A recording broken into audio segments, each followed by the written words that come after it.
Welcome to the IE427 garage, buddy. Today we are working on the Daytona Coupe.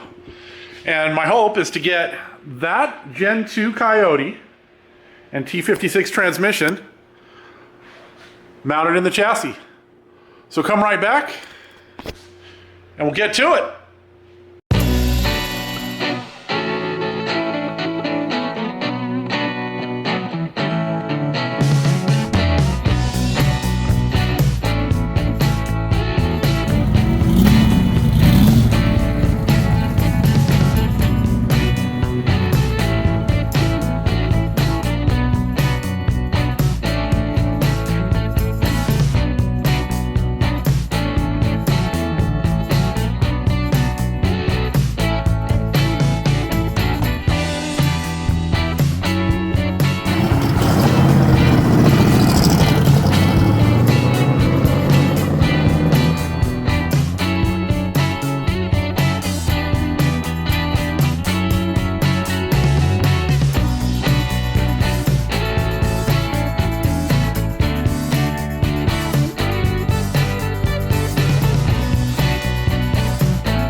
The first thing I have to do is I have to basically take the engine stand off. And I think what I'm gonna do is I'm gonna modify this engine stand. I bought it from Speedway and it's actually a really sturdy engine stand, but I've gone through two sets of wheels on it. I don't know. Maybe just one set. Maybe it was just the one set that got screwed up at the dyno. But all the ball bearings in here have just worked themselves loose because when it spent all its time over there at the dyno, they didn't. I don't think they made a real good attempt at looking at which way the wheels were turned before they started pushing. And if you start pushing back or forward when the wheel's like that, it'll just want to tear the wheel off. And over on that wheel right there, you can see most of the ball bearings are gone. So I'm going to invest in some heavier weight wheels, I think, this time. Still swivel wheels, but I was over at our local specialty hardware store picking up the hardware for the transmission and what have you.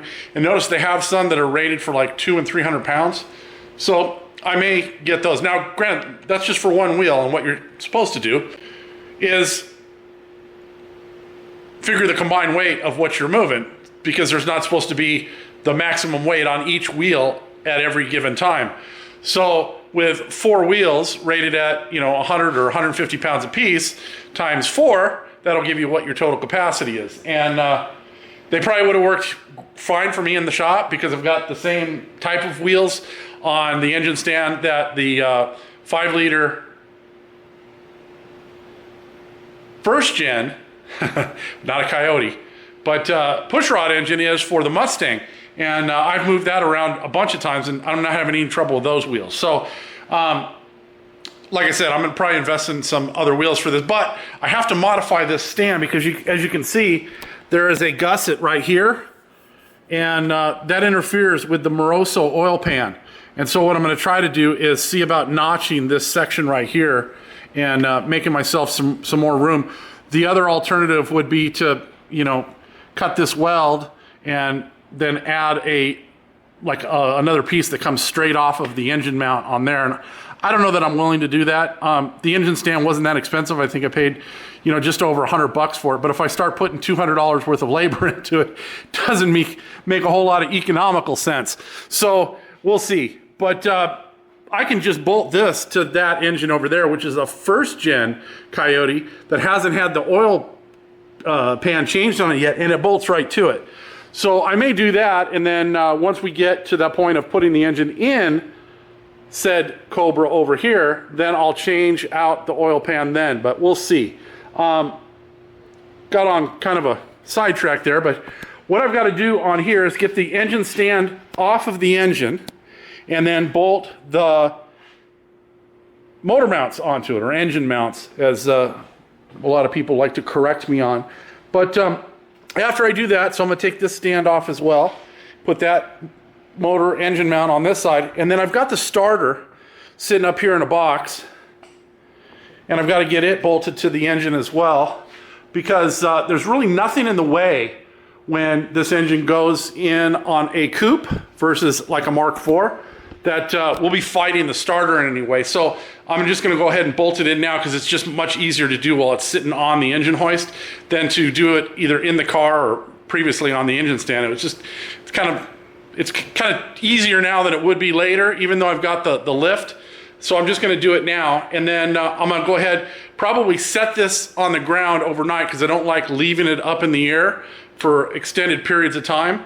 But I'll bring the engine hoist down, set the engine and transmission on the ground, still bearing some weight on the engine crane, and then we'll get to installing this probably tomorrow. All right, it is the weekend, and Saturday, let's call it morning, even though it's not. I've been working on the car this morning, getting everything ready here in the shop to get the engine dropped in. So, as you can see, I've got the front wheels back on the car so I can roll it around. What I'm going to do is I'm going to pull the stops off the end of the lift. I'm actually going to probably just push the car off, once I lower it down, of course, off of the front portion of the car anyways, off of the end of the lift. It's only a 4-inch drop, and since the engine's not in, it's not gonna hurt nothing. But I wanna have as much room as I can to get the engine hoist in. And I've got the engine hoist over here. You can see it's all kind of ready to go. The engine's hanging. And what I'm gonna do is I'm gonna raise that up in the air so that the engine will clear the front upper cross member of the chassis. And then I'm going to kind of roll, the car out, but I'm going to leave the back wheels on the lift with the stops in place. And what that's going to allow me to do is bring the back of the car up so that I get like a straight angle going in to the chassis, so I don't have to really contend with having to do a whole lot of maneuvering with the engine leveler. Now, it will help, because I'll be able, once I get it in, to take the engine leveler and kind of adjust it so that the tail of the transmission will come up. Then what I'm going to do is I'm going to take a strap. I usually use the same strap that I use to hold the engine hoist all together when it's all folded up. So that's this strap here. And I'm going to wrap it around the tail shaft of the transmission, and then pull the transmission up into the chassis, and then use that strap to hold it in place, and then I can take the engine leveler out. So the only thing I have really left to do is to pull the nuts off of the engine mounts, and then get that car in place. And so I'll probably bring you back when I've got everything ready to go and I'm in the midst of putting the engine in the car.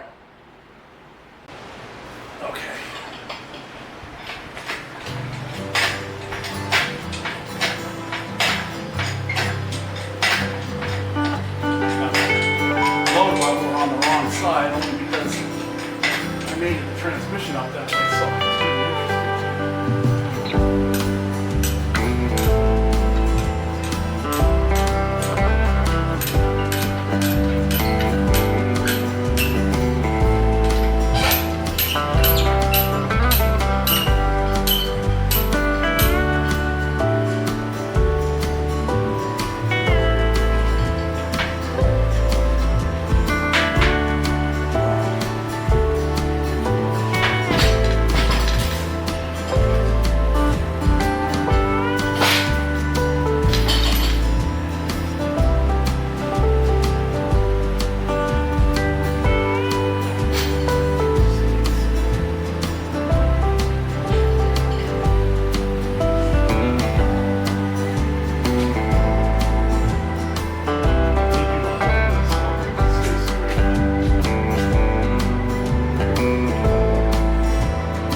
more work than I thought it was going to be.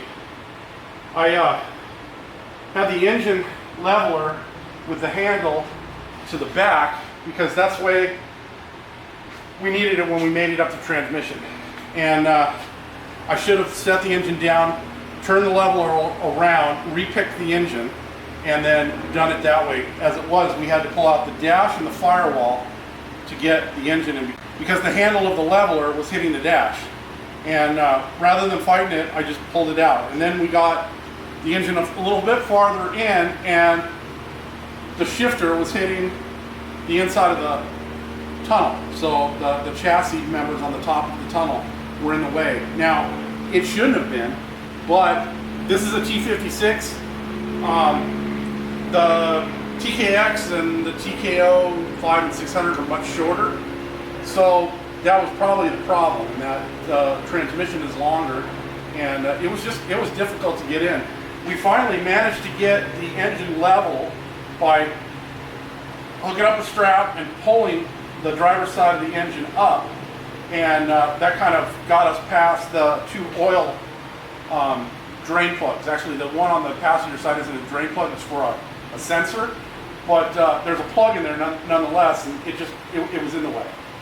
And once we got past that point, the engine kind of dropped in, we pushed it back, and then we hiked up the transmission right here with the strap that I used to tie the engine hoist all together when I'm storing it. So it's in place. Mrs. IE427 managed to get the strap under there as I lifted the transmission. We slid it on there and then pulled it up. So we're ready to push this thing back onto the lift and then get the transmission set in place with its cross member, and then put the bolts, or the nuts on the bolts for the engine mounts temporarily until we figure out whether this is it and it's going to stay in there permanently.